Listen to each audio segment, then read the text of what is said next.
Hey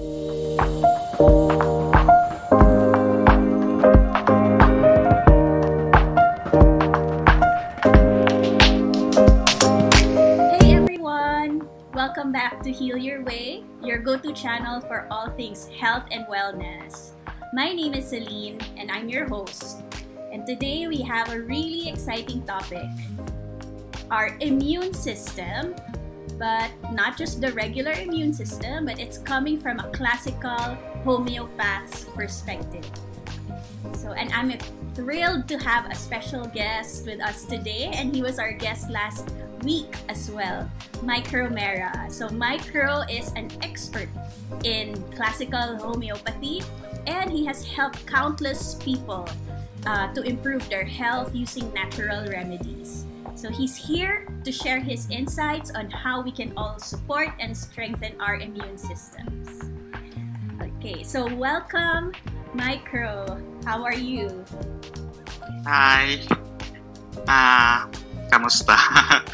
Okay naman ako. So, That's let's go for the topic about immune system. So, yes.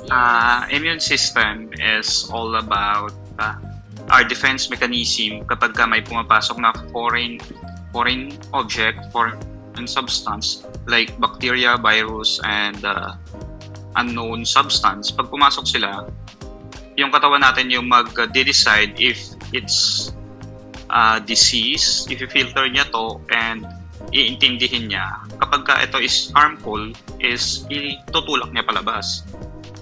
So, yun yung mechanics ng katawan natin pagdating sa immune system. So, para siyang our immune system, it's like our defense system. So, yung system na yun is kung what tells our bodies na there's something happening, diba? Yeah. There's a foreign germs or bacteria or virus that's in our bodies, and it tells us that something is wrong. Yes. Nice. So, are there different types of immunity? Yes, we have two. Kasi parang alam ko tinanggal nila yung herd immunity before. So, two na lang yung natira. So, meron tayong innate immunity. Yung innate immunity is coming from genes ng parents natin. But sa homeopathy naman, ang point of view ng innate immunity is coming from 4 generations hanggang for example me, hanggang sa father nung grandfather ko. Doon galing yung innate immunity. While this one, yung isa naman, yung adaptive immunity, ito yung kapag nagkaroon ka ng sakit and na-cure siya naturally or hindi na-process siya ng katawan and natapos yung symptoms na hindi mo siya ginagalaw, hindi mo siya iniinuman ng kahit anong synthetic drugs, doon na-develop yung adaptive immunity natin. Interesting. Meron palang gano'n, no? Hindi ko alam na meron palang yung adaptive immunity, yun yung pagkakaintindi ko na meron talaga tayo, di ba? Kaya minsan magandang hinahayaan lang natin yung katawan natin na mag-heal on its own para next time hindi na siya sobrang grabe yung effect nung virus na yun. Pero yung innate? Innate is yung parang genetics natin na nasa pala na pass down yung immunity na galing pa from 4 generations above us. Yun yung count ng homeopathy, like 4 generations yung yung innate immunity. Doon sila nanggaling. So yun, yung innate immunity, more on the homeopathic perspective yun. Yung 4 generations. Oo, yung 4 generations. I see. Okay. So, ano ba yung difference ng views ng homeopathic immunity versus the traditional regular medicine concept of immunity? May pagkakaiba ba? Meron. Kasi ang Sa conventional doctors, gusto nila i-prevent na makapasok yung sakit. Sa homeopathy naman, gusto namin makapasok yung sakit, and kapag hindi kaya lumabas ng sakit, so doon siya nagkakaroon ng symptoms. Pag nakapasok na siya, hindi siya makalabas, doon tutulong yung homeopathy para maitulak palabas yung symptoms. So, ang purpose nung ganong process, kasi kapag binangga mo yung symptoms or like hindi pa dumadating yung sakit pero alam mo magkakaroon ka ng sakit, iniinuman mo na agad ng preventive homeopathic, ang nangyayari, nabablock mo yung sakit na papasok, tapi-filter mo siya, so ang natitira is yung maliit na symptoms. Kapag maliit na yung symptoms niya, ang nangyayari, wala ka ng traces masyado. Unlike kapag hinayaan mo pumasok muna yung sakit and hayaan mo siyang mahinog sa katawan mo, saka mo siya gagamutin ng homeopathic. So parang hindi mo siya muna, mag-aantay ka muna like 5 days or ganito, 1 week. Kasi pag ginamit mo as preventive yung homeopathic, nag-iiba yung disease and nagra-randomize, mawawalan ka ng track doon sa mismong sakit. So, ang natural practice ng homeopathy is hindi siya ginagamit as preventive. Pagka nagkasakit ka lang, saka nila ginagamot. Okay. Gets. So, yung homeopathic applications and treatments, ginagawa lang siya pag may sakit ka na. So, yes. So wala bang mga preventive, mga tinitake to prevent, kunyari, let's just have one example. Nangyari sa akin this week, dahil nagbabago yung weather, napapansin ko na medyo sumasakit na yung throat ko. So, for me kasi usually, pag ganon, alam ko na mukhang baka magkakasipon na ako or ubo. So, pag ganon,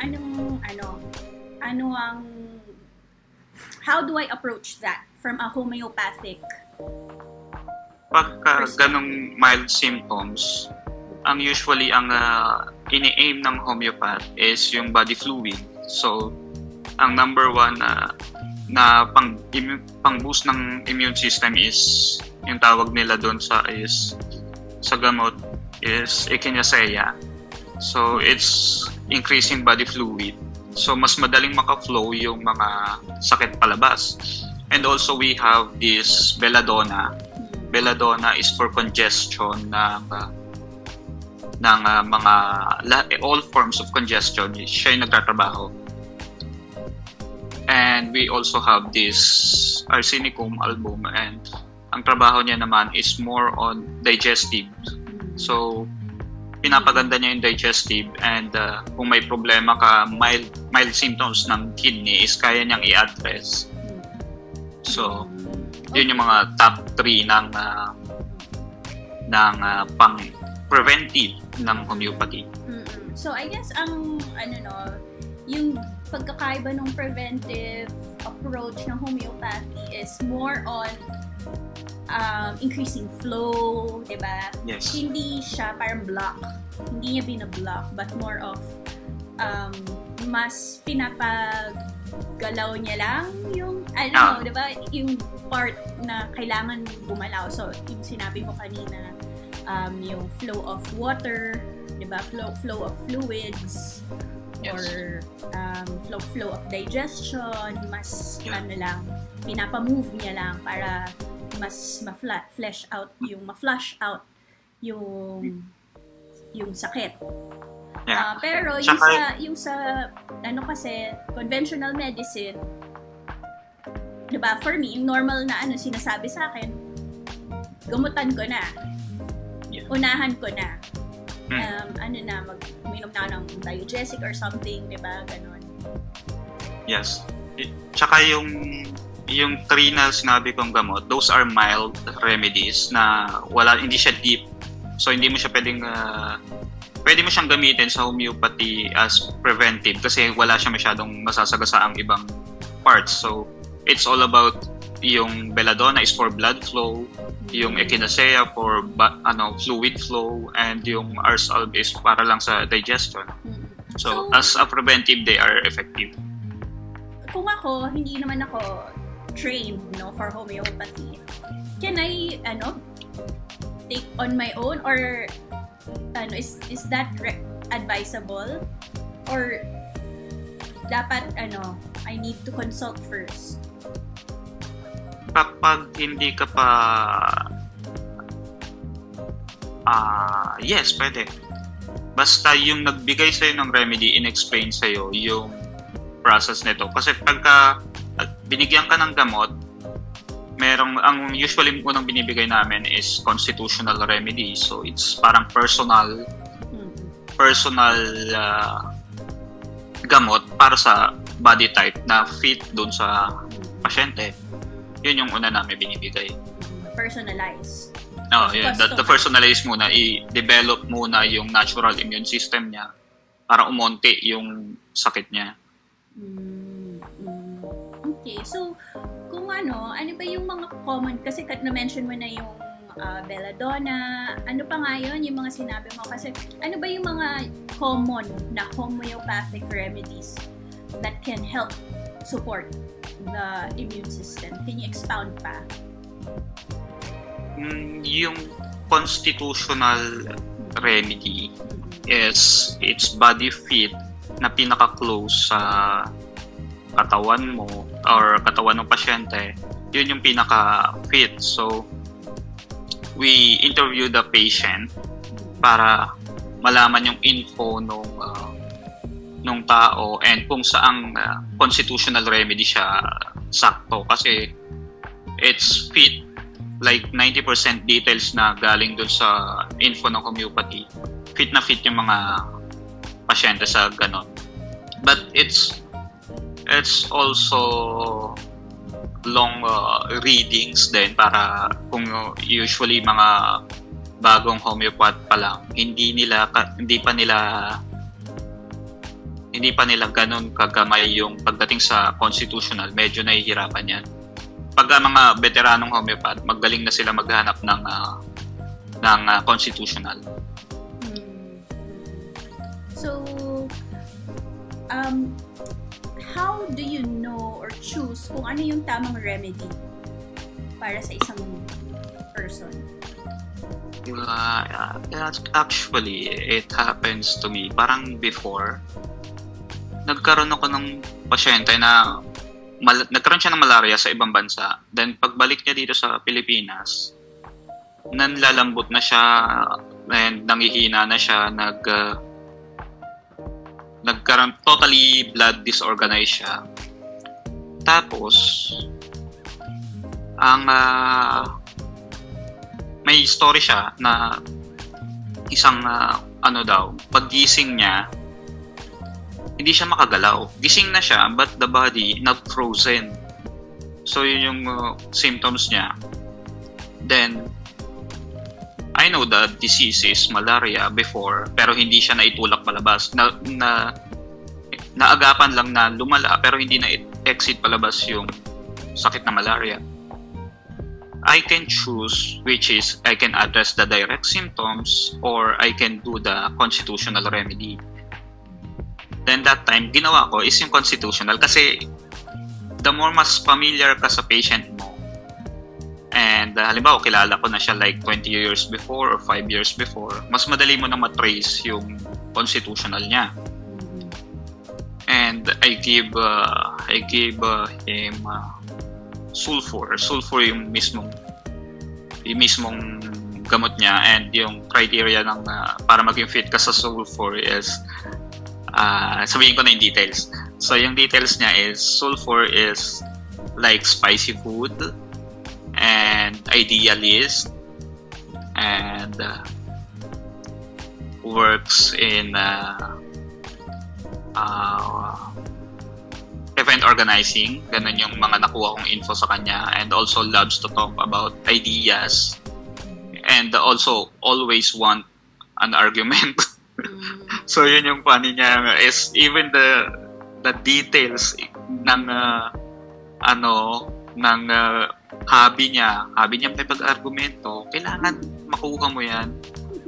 Pati yung spicy food na kailangan makuha mo din. Yung food taste is one of the important para malaman kung ano yung constitution ng tao. Grabe, no? So interesting. So for those who were not able to watch our previous episode, we learned that when you see a classical homeopath like Micro, the initial consultation is done through a very thorough interview process, and he looks at your history, and hindi lang yung history but your lifestyle, ano yung emotions. So tinitignan niya talaga yung tao as a whole para maintindihan niya kung ano ba yung angkop na remedy na match sa sitwasyon mo. So so yung what he was describing just now, yung that person with malaria, he even considered yung hilig niya sa pagkain, ano yung habits niya, and even kung ano yung mga gusto niyang gawin, which is makipag-argue sa ibang tao. So that's super unique, and I don't think na mahanap mo yan sa conventional medicine. Hindi yata yan tinitingnan ng mga doktor. So ang galing. And so what happened na to your patient? How long did it take? Sobrang bilis ng improvement niya kasi the night na kinausap niya ako is like, naalala ko is yung boses niya is sobrang hinang-hina. He can't exert any effort, and also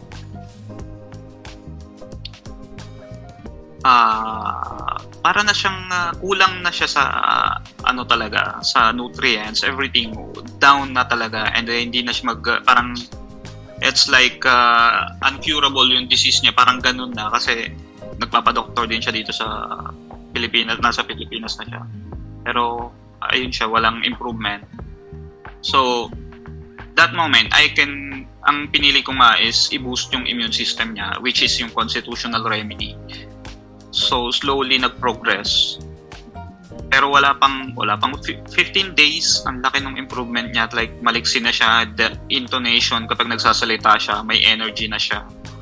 So I think 1 month lang yung binigay ko sa kanya, like 1 month yung pwede ka nang mag-stop doon sa gamot. So ayun. Wow. Natapos siya within 1 month. Galing. Amazing. And the remedies that you create, these are all natural. Yes. Mostly, kapag chinek mo yung homeopathic remedy na about 200 CH, wala kang makikita doon, it's tubig lang siya, kahit anong Pero yung mga I use also low potency pagdating sa mga i-develop ko yung immune system ng mas younger, like mga below 8 years old or above 8 years old. I choose naman yung 200 CH. And CH is the potency of the remedy that you create. Yes. Okay, so for those na mga gusto lang maging healthy, wala naman silang any sakit right now. From your perspective as a homeopath, what lifestyle changes do you recommend that we do so that we can boost our immune system? For me, as a homeopath, is tatlo lang yung kailangan mong bantayan. Is yung sleep.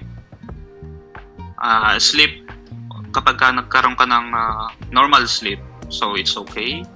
Yung exercise is support siya. Kapag hindi ka nagkakaroon ng maayos na tulog, kailangan mo ng exercise. And kapag wala ka pa rin access sa exercise, you do good food na para kahit hindi ka nag-exercise, nakakatulog ka na maayos. Kasi yung sleep, napaka-importante nun para ma-rebalance yung mga ma-rebalance yung mga problems sa katawan natin. So, in the process ng sleep natin, inaayos niya yung mga dapat ayusin, and also tinutulak niya palabas yung mga sakit mo. Wow. Simple lang pala. No. Yeah. And also, ito yung mga learnings ko sa books ng homeopathy. Sleeps also tells kung ano yung organ na affected sa atin. So, if we have long sleep, ang issue niyan is yung lungs ang naturally may issue.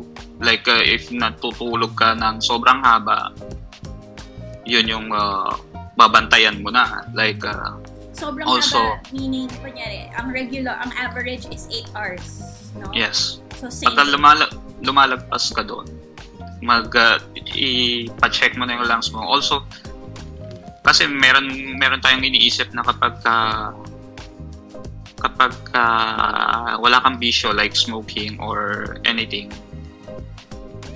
hindi madadamage yung lungs mo. Actually, yung food we choose, pwede rin maka-damage ng lungs. Like, mga food na highly white food, yung high starch, high creamy, they are all affecting sleep, the lungs.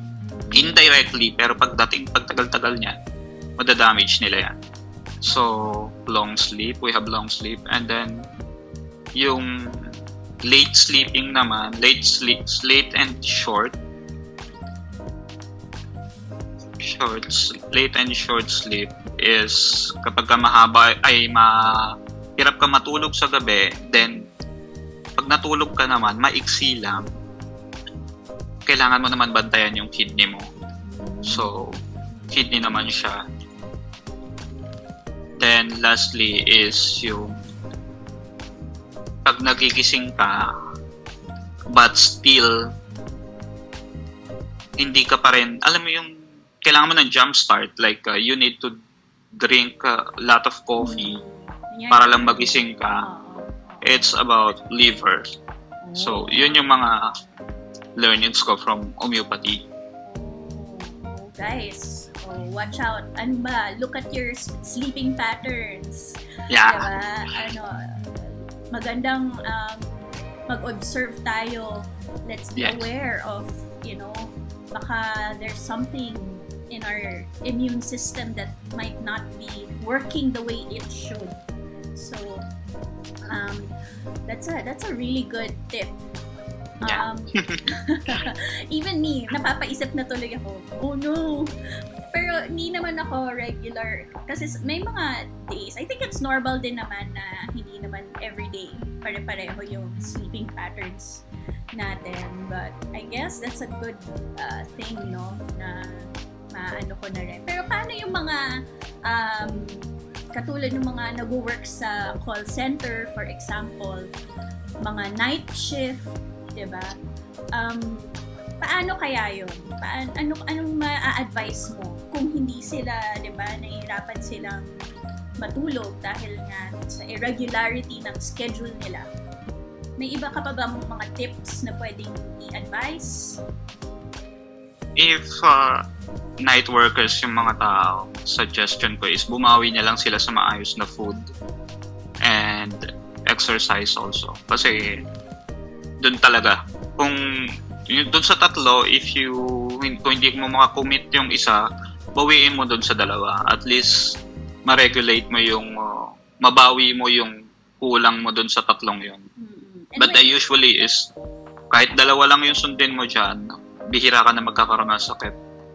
Pagka sa middle age yan, pero pagka matanda na, is kailangan mo yan, tatlo na yan. When you say good food, ano ba ang good food from a homeopath? Yung good food for sleep na lang. Kasi yung good food yung for sleep. Kasi pagka generalize natin na good food is kailangan din na may mga needs din yung katawan natin. So yung first description is yung sa sleep natin is doon nga sa sinabi ko nga kanina, if yung details ng sleep natin is nag-fit doon sa problem, i-address mo yan according to sa food. And yung food na needs ng kidney is highly green food yung kailangan natin pagdating sa kidney.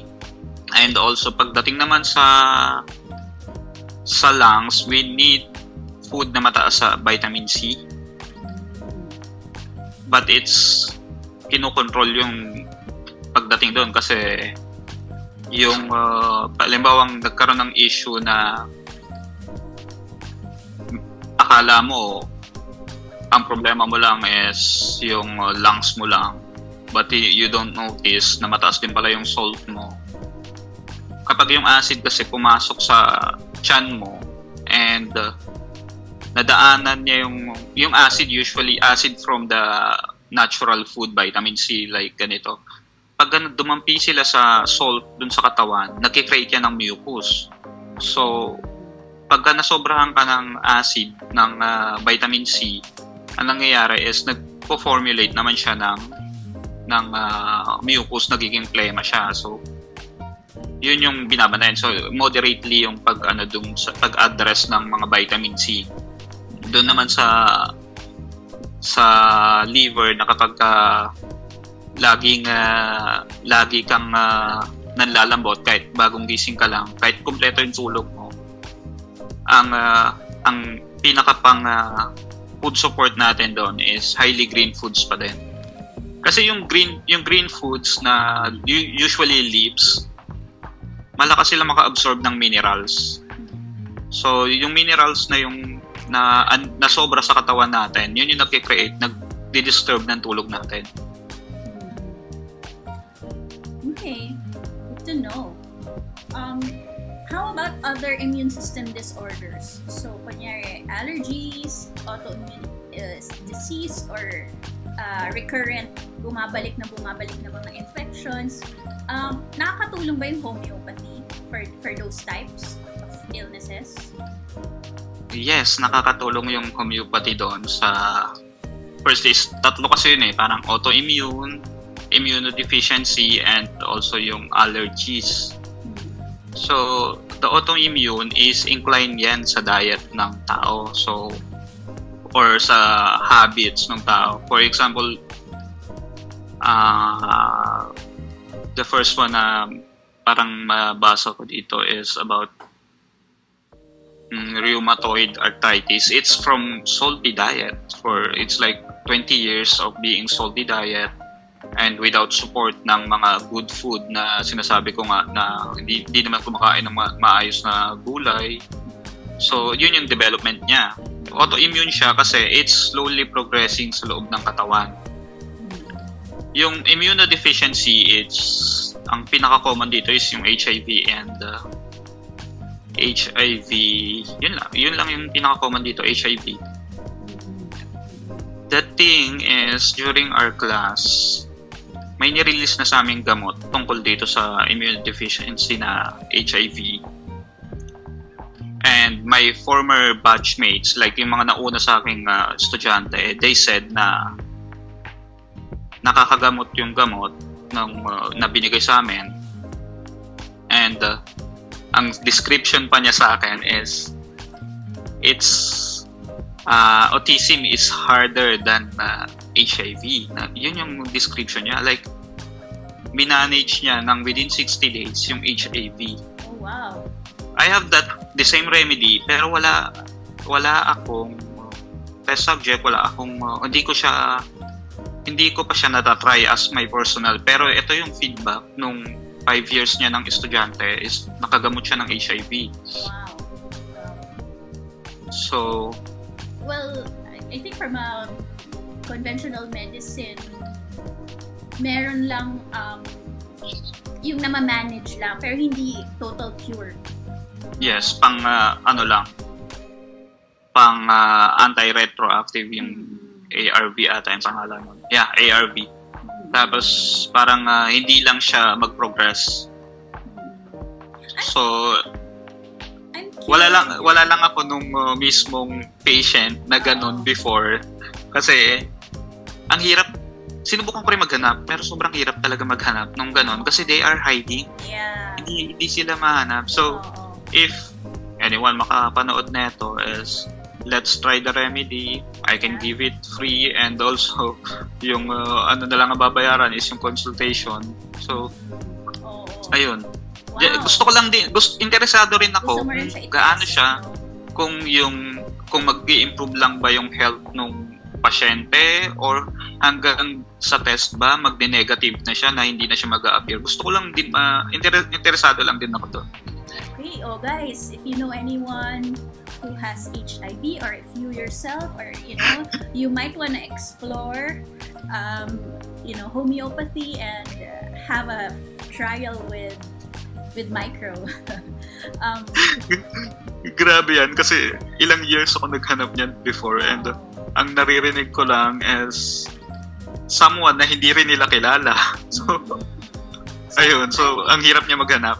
I'm curious, is it okay to mix homeopathic remedies with conventional medicine? Is it advisable?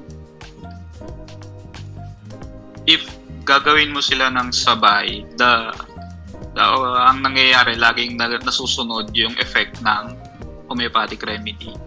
So nasisira niya yung but in later process yung chemical drugs is kailangan mo rin i-detox sa katawan ng tao.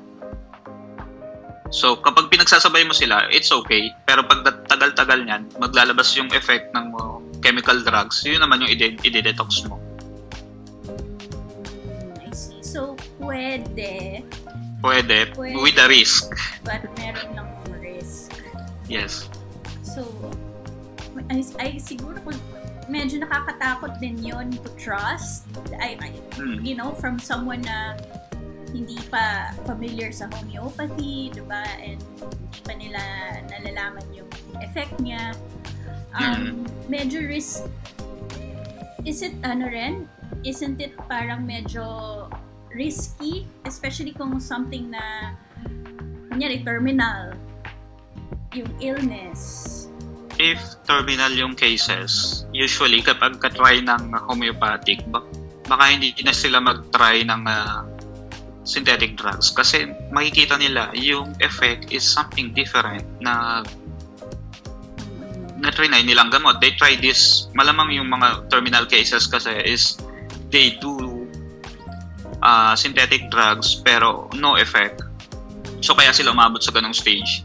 Pero kapag try nila ng homeopathic, na re-recover sila ng sobrang, and the effect is sobrang effective. So baka hindi na sila mag-try ng hindi na sila babalik. Okay. So, siguro last 2 questions na lang tayo. Okay, sure. Are there any myths about homeopathy and the immune system? Meron ba tayong mga common myths na gusto mong i-clarify? Yung common natin is they tell that homeopathy is just a placebo. But in homeopath's point of view, we have constitutional remedy na iba-iba para maka-build ng immune system. Iba-iba sila, and those are all evidence na yung homeopathy is nagwo-work, and they have variant ng iba-ibang gamot. So hindi mo siya ma-declare as placebo kasi meron na nga kaming variety. So I think yung conventional medicine is avoiding na itackle talaga yung energy na ginagamit sa homeopathy kasi it's right now wala talagang pang-measure ng value ng energy ng mga homeopathic remedies. Meron lang kami sinusunod na timpla pero maski kami hindi namin kita yung mismong sukat nung energy, like wala kaming panukat diyan pero yung timpla lang ang sinusunod namin. Yeah, I guess what you're saying is similar to other energy healing modalities. hindi siya scientifically na-measure because science has not yet caught up to how energy or frequency is measured. And Yes. so even yung homeopathy, we are dealing with natural remedies, but it's not just the physical constitution of these remedies that are important, but also the energetic qualities Yes. that come with those natural ingredients. So I love that. I love that idea, and I really believe in that kasi nga, and everything is energy. Yes. Everything is energy, and and I think soon malapit na, parang may mga advancements na rin in science that somehow are able to measure, pero hindi pa siya available to everyone right now. Yes. Hindi pa talaga na-catch up yung scientific method ng science para maabot yung energy healing ng kahit anong methods, hindi pa nila abot. And hindi lang homeopathy, it's not just to treat like, mild symptoms. We can also use homeopathy for autoimmune. Major issues. Yeah. Yung usually ng pasyente namin is autoimmune. Like hindi na yan na ayaw na yan ng doktor kasi hindi na nila kaya i-progress yung tao. So usual case ng homeopathy is something na hindi ma-explain ng doktor. So pupunta sila sa amin. Okay. Kaya maski kami, hindi namin alam kung paano i-label. Anong sakit ba yan? Yes. Kasi kami, naka-symptoms based kami. And even we don't know the name, basta alam namin yung symptoms, kaya namin gamutin. Pero pagka dating naman sa Western doctors is they put the name of the sakit, lalagyan nila ng pangalan, pero hindi nila kayang gamutin. Ganun yung nangyayari sa kanila. Yeah. Okay, well, it's good to know na, di ba, para dun sa mga wala ng hope, na hindi na talaga, wala nang sagot yung medicine. Meron pa. You can still go to a homeopath like Micro and, try your luck and see, di ba? He might have a cure for you, or if not a total cure, at least relief. Improvement, diba? Pain relief, and all that. So, Micro, do you have any final tips for our viewers on how to keep their immune system strong and healthy? I think aside from yung sa sinabi kong tatlo kanina about sleep, exercise, and food, is i-avoid din yung mga stressful na tao. Like, i-avoid mo yung mga taong laging na-involve sa gulo kasi yung energy nila, like example, people are masyadong agitated. Also, pati ikaw magiging agitated kapag lagi mo silang kasama, and later on mapapansin mo, ikaw, gano'n ka na rin. Like, nahahawa ka niya and you have panic attacks. Iwasan mo din yung mga taong yun. Aside from that three na sinabi ko kanina, na sleep, exercise, and food, iwasan mo yung mga taong nagkukos sa'yo ng changes ng na-agitate ka or na nagpa-panic attack ka or nalulungkot ka kapag na-encounter mo sila. So, yun yung pinaka-last na peace of mind, yung pinaka-importante pagdating sa normal na state ng katawan. Kailangan peace of mind yung i-reach out mo. Correct. That's why it's good to meditate, diba? So you can always find your inner peace regardless kung ano man yung mga, diba, stress na nangyayari sa sa mundo natin, sa surroundings natin, sa mga taong kasama natin. If you cannot avoid them, but of course, if you can avoid them, iwas tayo, diba? Sa mga stressful people in our lives, stressful situations, avoid. Kasi nakakahawa ang stress. Totoo yan. Kaya mas maganda, find your inner peace, meditate. So kung hindi pa kayo aware, Heal Your Way has a daily meditation in our Facebook Live. So watch every 7 a.m. to 8 a.m. Mondays to Fridays so that you can release any stress and find peace through meditation. But other than that, let's also follow yung mga sinabi ni Micro about boosting our immune system. So have good quality sleep, eat your greens, and Yes. ano nga yung huli? Exercise, exercise. sleep, exercise, and food. Then lastly is yung stress. And no stress. So amazing, simple tips that you can apply right now. You don't need to take any special drugs or whatever to be healthy. You just need to do that. Amazing, isn't it?